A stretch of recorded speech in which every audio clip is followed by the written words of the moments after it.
अस्सलामु अलैकुम वरहमतुल्लाहि वबरकातुहू। अल्हम्दुलिल्लाह हम मस्जिद अक्सा में है। जुम्मे की नमाज हमने अल्हम्दुलिल्लाह यहाँ पढ़ी है आज। ये मेरे बिल्कुल पीछे आप मस्जिद अक्सा देख रहे हैं, ये है मस्जिद अक्सा। और ये आप बिल्कुल इस तरफ अगर हम मुड़ेंगे, इस तरफ अगर आप इस तरफ मुड़ जाए, अब हम अपोजिट साइड पे आ गए, ये पीछे देखें, ये है कुब्बतुस सखरा, ये है कुब्बतुस सखरा।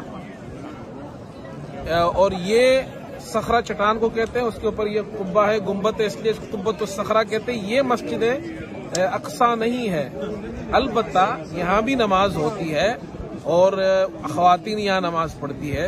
लेकिन ये जो हम बिल्कुल इसके आगे की सिमत पर जो जगह है, ये है मस्जिद अक्सा। और ये जो जमीन है यहाँ की, जो खित्ता है, ये तकरीबन 36 एकड़ पर मुश्तमिल है। इसमें एक मस्जिद अक्सा है, एक मस्जिद कुब्बतुस सखरा है, इधर मस्जिद क़िबली है जो कुछ सालों पहले दरियाफ्त हुई है।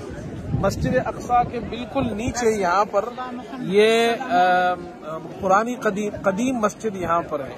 और इस तरफ दरख्तों के पीछे जो मस्जिद है वो मस्जिद बुराक उसका नाम है, जो रसूल करीम सल्लल्लाहु अलैहि वसल्लम मेराज पर आए थे तो आपका बुराक यहाँ पर बांधा गया था।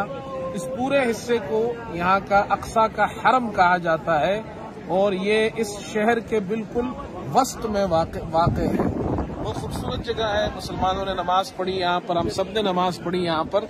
और नमाज के बाद ये सारे अरब हजरात यहाँ बैठ जाते हैं, मर्द भी आते हैं, ख़वातीन भी आती है। अल्लाह ताला इस हरम को आबाद रखे। और ये मुबारक सरजमीन है, अंबिया अलैहिमुस्सलाम की सरजमीन है। बनी इसराइल के अंबिया अलैहिमुस्सलाम को अल्लाह ने यहाँ भेजा। हुजूर सल्लल्लाहु अलैहि वसल्लम यहाँ से मेराज पर तशरीफ ले गए। तो ये हरम शरीफ और मस्जिद नबवी के बाद मुसलमानों के लिए सबसे जो बड़ी मुक़द्दस जगह है, वो तीसरी बड़ी मुक़द्दस मस्जिद वो यहाँ की मस्जिद है। अस्सलामु अलैकुम।